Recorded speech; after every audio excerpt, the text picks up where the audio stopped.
Hello and welcome to My Bolt UV. I am Jim and we're going from point A to point B. Climb in.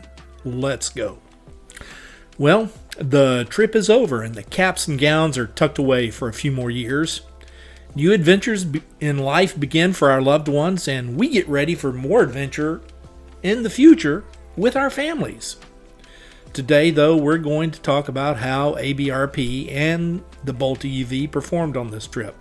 How much did I spend and how many miles did I drive this time? Well, stick around because there may be some things you already know, but I'm sure there are going to be some surprises too. A few weeks back, I did a video about ABRP, and the link to that video is in the description below. So take a look at that if you wish. This video is the culmination of what I've learned about ABRP and how well it performed on this trip. At the end, I will rate ABRP in 6 different categories and give it a final score out of a possible 60 points and a letter grade, A through F. But first, let's start out with the trip from Florida to Alabama.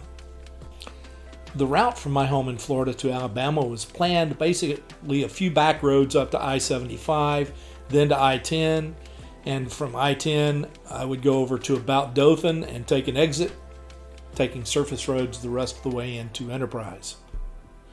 Well, I started out with 100% charge as I left the house, and my first planned stop was at the FPL Evolution Chargers in Lake City, Florida. They're about a quarter mile off the interstate there on I-75. From there, I made my way to the EV Connect chargers on Highway 90 in Tallahassee, and finally I ended at a charge point charger on the south side of the Bollweevil Circle in Enterprise, Alabama. Let's take a look. As you can see here on the screen, I left home with 100% state of charge and an estimated state of charge at the waypoint of 30%. I actually arrived at Lake City with 29%. The departure state of charge out of Lake City was 72%, with an estimated state of charge at the next waypoint of 30%. I arrived in Tallahassee with 31%. I departed there with 84%, with an estimated state of charge at 18%. At my arrival in Enterprise, I was actually at 20%, and the total cost for all of this was $34.94 for 385 miles. That's about 9.01 cents per mile. I stayed in the Enterprise area for about 3 days and did quite a bit of running around. I had lots of people to see and lots of things to do and lots of things that I had to take care of. So for those 3 days in that local area, I had 173 miles and spent $16.81 on charging. That's about 9.7 cents per mile. Finally, on the trip from Alabama back to my home in Florida, the route took me through Dothan so I could top off my charge to get me to Tallahassee. I really didn't need to do that, but I wanted to check out a charge point charger that's in downtown Dothan, Alabama. I actually grabbed 3.8 kilowatt hours and it cost me 29 cents. This means that charger only charges 7.6 cents per kilowatt hour. And I'll be using this charger again in the future because those rates cannot be beat. If I had charged there instead of Enterprise, I would have saved at least $15 over the period of time I was there. So let's take a look at the numbers. From Enterprise to Dothan, I started out with 83%, had an estimated state of charge at the waypoint in Dothan of 73, actually arrived with 72%, departed with 80% 10 minutes later, with an estimated state of charge of 27% when I got to Tallahassee back at the EV Connect. I actually arrived there with 25%. I departed at 70% with an estimated state of charge at 25% for Lake City and arrived in Lake City with 23%. And I charged the longest there at the FPL Evolution site in Lake City. I took it up to 85% with an estimated state of charge when I got home of 15%, and I actually arrived at home with 16%. Total cost for this leg was $33.23. That's for 389 miles. That averages out at 8.57 cents per mile. Now let's look at the total cost for this entire trip. 947 miles cost me $84.98, which is roughly 8.975 cents per mile. For an ICE car comparison, getting 28 miles per gallon, and again, I'm going to go back to my wife's 2016 Honda Accord, which gets 28 miles per gallon. We would have used 33.82 gallons of gas for that same 947 miles. Gas is $3.50 something a gallon here, and the lowest I saw up in Alabama was $3.15. So I'm going to give it an average of 3.25, and that's fairly low.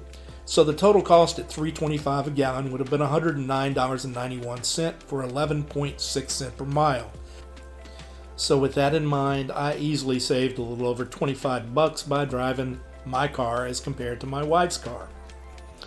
As has been the case every time I've done an ICE to battery electric vehicle comparison, somebody has made a comment that I'm dead wrong in the comment section, and that's okay. You're entitled to your belief. These are the facts, and we're going to stick with the facts. I don't argue wouldas, couldas, and shouldas. Now let's take a look at how ABRP performed in this trip. First, I want to say that I have had zero problems using the non-recommended OBD 2-port reader that I recommended in my last video. It works well. And that's not the only surprise I've had. First, the ABRP software for the Multi-UV is experimental. They don't have the correct parameters set for the Multi-UV. For the Multi-UV they do, but not for the Multi-UV. I've contacted them about that, and they tell me that the problem's on my end. The ABRP software says that my battery only has a maximum capacity of 57.5 kilowatt hours. I've measured it to be almost 63. I've lost about 3% capacity over 36,000 hard miles. It will be measured again in about 3,500 miles when I reach the 40,000 mile mark, and I do another battery management system calibration. This is just one of the problems and surprises that I had with ABRP, and I'm going to talk more about some of the other things that I did evaluate. For example, I'm going to look and tell you how I evaluated the map look and feel. It's okay. The route planning, the station location accuracy, the planned percentage estimates, the charging time estimates, and the battery monitoring overall. And then I'll give it a My Multi-UV overall score. So let's look at the weakest link there is in ABRP, and that's the accuracy of charger locations. The one that's on your screen now is in Quincy, Florida. You see on the left there, it shows the location of the charger, which is the Joule Energy charger. The actual location is where the arrow is pointing to the right. The other charger that it shows there at the Hampton Inn in Quincy, Florida, simply does not exist. And that is just one of about 4 that I found that are significantly off in their positioning. And I've contacted them about this as well, and all I get is crickets. With that in mind, let's look at the overall rating. Out of 60 possible points, the mapping look and feel is okay. It's not as crisp as Google Maps or Apple Maps, so I'm going to give that about 8 out of 10. For the route planning, I'm only going to give it 5 out of 10 because I had to go in every single case of the planning to make changes to the routing that it had suggested based on the accuracy and reliability of the chargers that it had chosen for me to charge at. Secondly, station accuracy. I've already shown you the picture on that. I'm only going to give it 4 out of 10 because only 40% of the time does it get the position of the charger accurate enough for me to trust it. Now, as far as charging goes, it gives you a percentage estimate upon arrival. I give it about a 9 out of 10. It did within 2 to 3% every single time. The charging time estimates, it's not quite as good. It took a little bit longer or a little bit shorter in most of those cases to reach the percent that it suggested for the next waypoint. So I'm only going to give it 8 out of 10. As far as battery monitoring overall, it does a really good job at monitoring the percentage of battery while you're driving. So I'm going to give that 9 out of 10 for an overall score of 43 out of 60. That's a solid C rating. Now keep in mind, these are my subjective scores based on my objective measurements and my objective requirements. Your results may vary, and I encourage you to keep using ABRP if it works for you. It's not a bad app, but I prefer my methodology for keeping the bolt in check. And my methodology is to use mileage and plug share as far as planning my routes. Well, that's a wrap for this week, and I want to thank you for stopping by my Bolte UV. I'm giving a special shout out to Mike. Thank you for stopping by. It was good to meet you this past week. Please also remember to subscribe, share, comment, and like this video, and click the notification bell if you want to know when I upload something new. Remember, treat everyone with kindness, put a smile on your face, help someone today, and pay it forward when someone does the same for you.